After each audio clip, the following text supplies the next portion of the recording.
ಎಲ್ಲರಿಗೂ ನಮಸ್ಕಾರ. ಇವತ್ತಿನ ವಿಡಿಯೋದಲ್ಲಿ ನಾನು ನಿಮಗೆ 7ನೇ ವೇತನ ಆಯೋಗದ ಬಗ್ಗೆನ ಲೇಟೆಸ್ಟ್ ಅಪ್ಡೇಟನ್ನು ರಾಜ್ಯ ಸರ್ಕಾರಿ ನೌಕರರಿಗೆ ಕೊಡಲು ಇಚ್ಛಿಸ್ತೀನಿ. ನಿಮಗೆ ಇವಾಗಲೇ ಗೊತ್ತಿರ್ಬೋದು, ನನ್ನ ಚಾನಲ್ನಲ್ಲಿ ನಾನು ಸರ್ಕಾರಿ ನೌಕರರ ರಿಲೇಟೆಡ್ ಏನೇ ಹೊಸ ಅಪ್ಡೇಟ್ ಬಂದ್ರೂ ಇಮಿಡಿಯೇಟಾಗಿ ವಿಡಿಯೋ ಮಾಡಿ ಅಪ್ಲೋಡ್ ಮಾಡ್ತೀನಿ. ಹಾಗಾಗಿ ನೀವು ನನ್ನ ಚಾನಲ್ಗೆ ಇನ್ನೂ ಏನಾದರೂ ಸಬ್ಸ್ಕ್ರೈಬ್ ಮಾಡ್ಕೊಂಡಿಲ್ಲ ಅಂದರೆ ಫ್ರೀಯಾಗಿ ಸಬ್ಸ್ಕ್ರೈಬ್ ಮಾಡ್ಕೊಳ್ಳಿ. ಆವಾಗ ನಿಮಗೆ ನನ್ನ ಹೊಸ ವಿಡಿಯೋ ಅಪ್ಲೋಡ್ ಮಾಡಿದ ತಕ್ಷಣವೇ ನೋಟಿಫಿಕೇಷನ್ ಸಿಗುತ್ತೆ ಹಾಗೂ ಎಲ್ಲ ವಿಷಯಗಳು ಇಮಿಡಿಯೇಟಾಗಿ ಗೊತ್ತಾಗ್ಬಿಡ್ತವೆ. ಸೊ ನಿಮಗೆ ಆಲ್ರೆಡಿ ಹೇಳಿದ್ದೆ ಲಾಸ್ಟ್ ವಿಡಿಯೋಸಲ್ಲಿ, ರಾಜ್ಯ ಸರ್ಕಾರಿ ನೌಕರರು 7ನೇ ವೇತನ ಆಯೋಗದ ವರದಿ ಜಾರಿಗೆ ಜುಲೈ 1ರವರೆಗೆ ಗಡುವು ನೀಡಿದ್ರು ಅಂತ. ಷಡಕ್ಷರಿ ಅವರು ಅವರ ಲಾಸ್ಟ್ ಪ್ರೆಸ್ ಮೀಟಲ್ಲಿ ತಿಳಿಸಿದ್ರು, ಜುಲೈ 1ರವರೆಗೆ ನಾನು ಗಡುವು ನೀಡಿದ್ದೀನಿ, ಒಂದು ವೇಳೆ ಅದರೊಳಗೆ ಜಾರಿ ಆಗಿಲ್ಲ ಅಂದರೆ ನಾವು ಹೋರಾಟ ನಡೆಸ್ತೀವಿ ಅಂತ. ಸೊ ಇದೇ ಕಾರಣವಾಗಿ ಏನಾಗಿತ್ತು ಅಂದರೆ, ಅವರು ಈ ವಾರದಲ್ಲಿ ಗುರುವಾರ ಹೋಗಿ ಅವರು ರಾಜ್ಯ ಸರ್ಕಾರಿ ನೌಕರರ ಅಧ್ಯಕ್ಷರಾದ ಎಸ್ ಷಡಕ್ಷರಿ ಅವರು ಮತ್ತು ಸರ್ಕಾರಿ ನಿವೃತ್ತ ನೌಕರರ ಅಧ್ಯಕ್ಷರಾದ ಭೈರಪ್ಪನವರು ಇಬ್ಬರು ಹೋಗಿ CM ಅವರನ್ನು ಮಾತಾಡಿದರು. ಸೊ ಆಗ ಅವ್ರು ಏನು ಹೇಳಿದರು ಅನ್ನೋದ್ರ ಬಗ್ಗೆ ಅವರೊಂದು ಪ್ರೆಸ್ ಮೀಟಲ್ಲಿ ತಿಳಿಸಿದ್ರು. ಸೊ ಇದು ಷಡಕ್ಷರಿ ಅವರೇ ಹೇಳಿರೋದು. ಅವ್ರು ಏನು ಹೇಳಿದ್ದಾರೆ ಅಂದ್ಬಿಟ್ಟು ನಾನು ಟೈಪ್ ಮಾಡಿ ಇಟ್ಕೊಂಡಿದ್ದೀನಿ, ಸೊ ದಟ್ ನಿಮಗೆ ನಾನು ಎಕ್ಸ್ಪ್ಲೇನ್ ಮಾಡ್ತಾ ಈಸಿ ಆಗಲಿ ಅಂತ ಹೇಳಿ. ಯಾವುದೇ ಡೌಟ್ ಇದ್ರೂ ಕೂಡ ನೀವು ಸ್ಕ್ರೀನ್ ಪಾಸ್ ಮಾಡಿಕೊಂಡು ಸ್ಕ್ರೀನ್ಶಾಟ್ ತೊಗೊಂಡು ಕೂಡ ಓದ್ಬೋದಾಗಿದೆ. ಅದಕ್ಕೋಸ್ಕರ ನಾನು ಯಾವಾಗಲೂ ಟೈಪ್ ಮಾಡಿಟ್ಕೊಂಡಿರ್ತೀನಿ. ಸೊ ಮೊದಲನೇದಾಗಿ ನಾನು ಆಲ್ರೆಡಿ ಹೇಳಿದಾಗೆ, ರಾಜ್ಯ ಸರ್ಕಾರಿ ನೌಕರರ ಸಂಘದ ಅಧ್ಯಕ್ಷ CS ಷಡಕ್ಷರಿ ಹಾಗೂ ರಾಜ್ಯ ಸರ್ಕಾರಿ ನಿವೃತ್ತ ನೌಕರರ ಸಂಘದ ಅಧ್ಯಕ್ಷ ಭೈರಪ್ಪ ನೇತೃತ್ವದಲ್ಲಿ ನಿಯೋಗ ಈ ಸಂಬಂಧ CM ಸಿದ್ದರಾಮಯ್ಯ ಅವರನ್ನು ಭೇಟಿಯಾಗಿ ಮನವಿ ಮಾಡಿದ್ದು, ಮುಂದಿನ ಸಂಪುಟ ಸಭೆಯಲ್ಲಿ ತೀರ್ಮಾನ ಕೈಗೊಳ್ಳುವ ಭರವಸೆಯನ್ನು ನೀಡಿದ್ದಾರೆ. ಅಂದರೆ ಇವಾಗ ಇನ್ನೂ ಜುಲೈ 1 ಆಗ್ತಾ ಬಂದಿದೆ, ಇನ್ನೂ ಜಾರಿ ಆಗಿಲ್ಲ ಅನ್ನೋ ಕಾರಣಕ್ಕೆ ರಾಜ್ಯ ಸರ್ಕಾರಿ ನೌಕರರ ಸಂಘದ ಅಧ್ಯಕ್ಷ ಮತ್ತು ಪೆನ್ಷನರ್ಸ್ ಯಾರ್ಯಾರಿದ್ದಾರೆ ಅವರ ಅಧ್ಯಕ್ಷರು ಇಬ್ಬರು ಹೋಗಿ ಮನವಿ ಮಾಡಿಕೊಂಡ್ರು. ಆಗ ಮುಂದಿನ ಸಂಪುಟ ಸಭೆಯಲ್ಲಿ ತೀರ್ಮಾನ ಕೈಗೊಳ್ತೀವಿ ಅಂತ ಹೇಳಿದರು. ಯಾಕೆ ಅನ್ನೋದನ್ನು ಕೂಡ ತಿಳಿಸಿದ್ದಾರೆ. ಕಳೆದ ವಾರ ನಡೆದ ಸಚಿವ ಸಂಪುಟ ಸಭೆಯಲ್ಲಿ ಕೆಲ ಸಚಿವರಿಂದ 7ನೇ ವೇತನ ಆಯೋಗದ ಬಗ್ಗೆ ಅಪಸ್ವರ ಕೇಳಿಬಂದ ಹಿನ್ನೆಲೆ ವರದಿ ಜಾರಿಗೆ CM ಹಿಂದೆಟ್ಟು ಹಾಕಿದ್ರು. ಕೆಲವರು ಇದರಿಂದ ರಾಜ್ಯದ ಬೊಕ್ಕಸಕ್ಕೆ ತುಂಬ ನಷ್ಟ ಆಗುತ್ತೆ, ಇಷ್ಟು ಹೈ ಕೊಟ್ಟರೆ ಅಂತ ಹೇಳಿ ಅಪಸ್ವರ ಹೇಳಿದ್ರು ಅಥವಾ ಒಪ್ಪಿಗೆ ನೀಡಿರಲಿಲ್ಲ. ಹಾಗಾಗಿ ನಾವು ಅದನ್ನು CM ಅದನ್ನು ಜಾರಿ ಮಾಡೋಕ್ಕಾಗಿಲ್ಲ ಅಂತ ಹೇಳಿದ್ದಾರೆ. ಆದರೆ ಮುಂದಿನ ತಿಂಗಳ ಮೊದಲ ವಾರ ಜುಲೈ 4ರಂದು ಸಚಿವ ಸಂಪುಟ ಸಭೆ ನಡೆಯಲಿದೆ. ಅಂದರೆ July first Thursday of July 4 ಏನಿದೆ ಅವತ್ತು ಮತ್ತೆ ಸಚಿವ ಸಂಪುಟ ಸಭೆ ನಡೆಯಲಿದೆ. ಈ ಸಭೆಯಲ್ಲಿ ಅಂತಿಮ ನಿರ್ಧಾರ ಕೈಗೊಳ್ಳುವ ಸಾಧ್ಯತೆ ಇದೆ. ಹಲವು ವರ್ಷಗಳಿಂದ ಸರ್ಕಾರ ನೌಕರರ ವೇತನ ಹೆಚ್ಚಳವಾಗಿಲ್ಲ. ಕಳೆದ 3 ವರ್ಷಗಳಿಂದ 7ನೇ ವೇತನ ಆಯೋಗ ಜಾರಿ ಮಾಡುವಂತೆ ಸರ್ಕಾರಿ ನೌಕರರಿಂದ ಸಾಕಷ್ಟು ಒತ್ತಡಗಳಿವೆ. ಆದರೆ ಗ್ಯಾರಂಟಿ ಯೋಜನೆಗಳನ್ನು ಜಾರಿ ಮಾಡಿದ್ದ ಸರ್ಕಾರ ಈಗ ಹೊಸ ವೇತನ ಅನುಷ್ಠಾನ ಮಾಡಿದರೆ ರಾಜ್ಯದ ಬೊಕ್ಕಸಕ್ಕೆ ದೊಡ್ಡ ನಷ್ಟ ಎಂದು ಹಿಂದೆಟ್ಟು ಹಾಕುತ್ತಲೇ ಬಂದಿತ್ತು. ಆದರೆ ನೌಕರರ ಸಂಘಗಳಿಂದ ಸಾಕಷ್ಟು ಒತ್ತಡ ಬರುತ್ತಿದ್ದು, ನೌಕರರ ಪ್ರತಿಭಟನೆಗೂ ಸಹ ಮುಂದಾಗುವ ಸಾಧ್ಯತೆಗಳಿವೆ. ಹೀಗಾಗಿ ಅನುಷ್ಠಾನ ಸಾಧ್ಯತೆ ಹೆಚ್ಚಿದೆ ಎನ್ನಲಾಗಿದೆ. ಇತ್ತೀಚೆಗೆ ನಡೆದ ಕಾರ್ಯಕ್ರಮದಲ್ಲಿ ರಾಜ್ಯ ಸರ್ಕಾರಿ ನೌಕರರ ಸಂಘದ ಅಧ್ಯಕ್ಷ ಷಡಕ್ಷರಿ ಅವರು ಮಾತನಾಡಿ, ಈಗಾಗಲೇ 7ನೇ ವೇತನ ಆಯೋಗ ಜಾರಿಗಾಗಿ ಮುಖ್ಯಮಂತ್ರಿ ಅವರ ಜೊತೆ ಚರ್ಚಿಸಲಾಗಿದ್ದು, ಜುಲೈನಲ್ಲಿ ಜಾರಿಯಾಗುವ ವಿಶ್ವಾಸ ಇದೆ. ನೌಕರರ ಸಂಘಟಿತ ಹೋರಾಟದಿಂದ ಯಾವುದೇ ಗುರಿ ಮುಟ್ಟಲು ಸಾಧ್ಯ ಎಂದು ತಿಳಿಸಿದ್ದಾರೆ.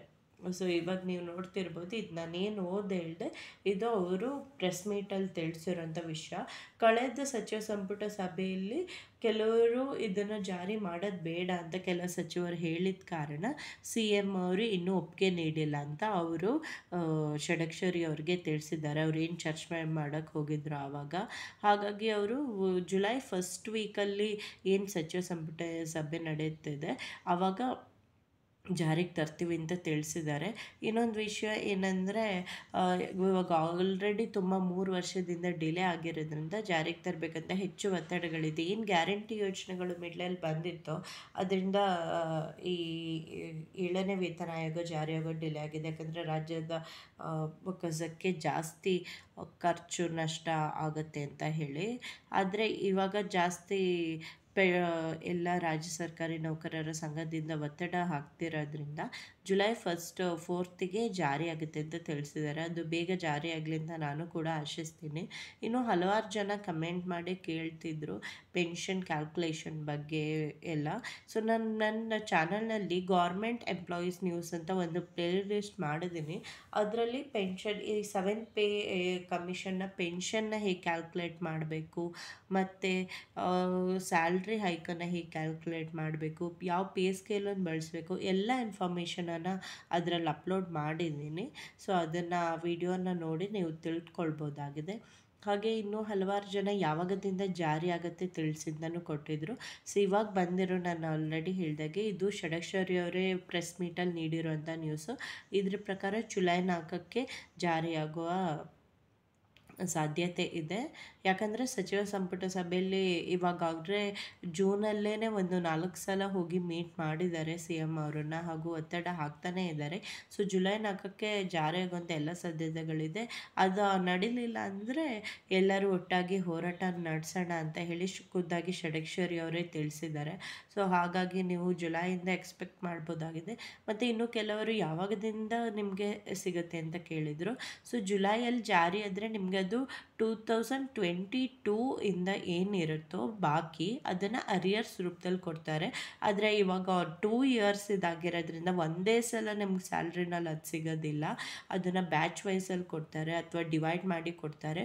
ಒಟ್ಟಾಗಿ ಆ ಏನು ನಿಮಗೆ 2022 ಇಂದನೇ ಜಾರಿ ಆಗಬೇಕಿತ್ತಲ್ವ, ಹಾಗಾಗಿ 22 ಇಂದನೇ ಎಕ್ಸ್ಟ್ರಾ ಅದೇನು ಸ್ಯಾಲ್ರಿ ಕೊಡಬೇಕಿತ್ತೋ ಅದನ್ನು ಅರಿಯರ್ ರೂಪದಲ್ಲಿ ಕೊಡ್ತಾರೆ. ಆದರೆ ಆಲ್ರೆಡಿ ಇವಾಗ 17% ಕೊಡ್ತಿರೋದ್ರಿಂದ ಆ 17% ಕೊಟ್ಟಿದ್ದನ್ನು ಬಿಟ್ಟು ಉಳಿದಿದ್ದನ್ನು ಕೊಡ್ತಾರೆ. ಅಂದರೆ ಇವಾಗ ಏನು 27.5% ಅಂತ ಮಾಡಿದ್ದಾರೆ. ಸೊ 17 ಆಲ್ರೆಡಿ ಕೊಡ್ತಿರೋದ್ರಿಂದ 10.5% ಏನಿರುತ್ತೋ ಅದನ್ನು ಮಾತ್ರ ಅರಿಯರ್ಸ್ ರೂಪದಲ್ಲಿ ನಿಮ್ಗೆ ಸಿಗುತ್ತೆ. ಅದನ್ನು ಕೂಡ ಒಟ್ಟಿಗೆ ಕೊಡೋದಿಲ್ಲ, ಯಾಕಂದರೆ 2 ಇಯರ್ಸ್ದಂದಾಗ ತುಂಬಾ ಅಮೌಂಟ್ ಆಗಿಬಿಡುತ್ತೆ. ಬ್ಯಾಚ್ ವೈಸಲ್ಲಿ ಕೊಡ್ತಾರೆ ನಿಮಗೆ. ಆದರೆ ಜುಲೈ ನಂತರ ಏನು ಸ್ಯಾಲ್ರಿ ಸಿಗುತ್ತೋ ಅದರಲ್ಲಿ ನಿಮಗೆ ಈ 27.5% ಫಿಟ್ಮೆಂಟ್ ಏನಿದೋ ಅದು ಆ್ಯಡ್ ಆಗೇ ಬರುತ್ತೆ. ಸೊ ಸ್ಯಾಲ್ರಿ ಅಂತೂ ಖಂಡಿತವಾಗೂ ಹೈಕ್ ಆಗುತ್ತೆ. ಹಳೆ ಅರಿಯರ್ಸನ್ನು ಒಂದೇ ಸಲಕ್ಕೆ ಎಕ್ಸ್ಪೆಕ್ಟ್ ಮಾಡೋಕ್ಕಾಗಲ್ಲ, ಬ್ಯಾಚ್ ವೈಸಲ್ಲಿ ಕೊಡ್ತಾರೆ. ಸೊ ಈ ಇನ್ಫಾರ್ಮೇಷನ್ ನಿಮಗೆ ಹೆಲ್ಪ್ಫುಲ್ ಆಗಿದೆ ಅಂತ ಭಾವಿಸ್ತೀನಿ. ನಿಮ್ಮ ಕೊಲೀಗ್ಸ್ ಯಾರ್ಯಾರು ಸರ್ಕಾರಿ ನೌಕರರಿದ್ದೀರೋ ಅಥವಾ ಪಿಂಚಣಿ ಪಡೆಯೋರಿದ್ದೀರೋ ಅವ್ರಿಗೂ ಕೂಡ ಶೇರ್ ಮಾಡಿ. ಹಾಗೆ ಪಿಂಚಣಿ ಪಡೆಯೋ ಅವ್ರಿಗೆ ನಾನು ಆಲ್ರೆಡಿ ಹೇಳಿದ್ದೀನಿ, 7th ಪೇ ಕಮಿಷನ್ ಪ್ರಕಾರ ಮಿನಿಮಮ್ 50%, ಅಂದರೆ ಮ್ಯಾಕ್ಸಿಮಮ್ ಎಷ್ಟು ಬೇಕಾದರೂ ಹೋಗ್ಬೋದು, ಮಿನಿಮಮ್ 50% ನೀವು ರಿಟೈರ್ಡ್ ಆಗ್ತಿದ್ದಾಗ ನಿಮ್ಮ ಸ್ಯಾಲ್ರಿ ಏನಿತ್ತೋ ಅದರ 50% ನಿಮ್ಮ ಪೆನ್ಷನ್ ಆಗಿರುತ್ತೆ. ಅಷ್ಟಂತೂ ಮಿನಿಮಮ್ ಸಿಗಲೇಬೇಕು, ಯಾವ ಡಿಪಾರ್ಟ್ಮೆಂಟಲ್ಲಿ ಯಾವ ಲೆವೆಲಲ್ಲಿ ಇದ್ರು ಅಂತ ಹೇಳಿ. ಅದು ಒಂದು 7ನೇ ವೇತನ ಆಯೋಗದ ಕಂಡೀಷನ್ ಆಗಿರೋದ್ರಿಂದ ಅದು ಖಂಡಿತವಾಗಿಯೂ ಜಾರಿ ಆಗುತ್ತೆ. ಸೊ ಈ ವಿಡಿಯೋ ಹೆಲ್ಪ್ಫುಲ್ ಆಗಿದೆ ಅಂತ ಭಾವಿಸ್ತೀನಿ. ಧನ್ಯವಾದಗಳು.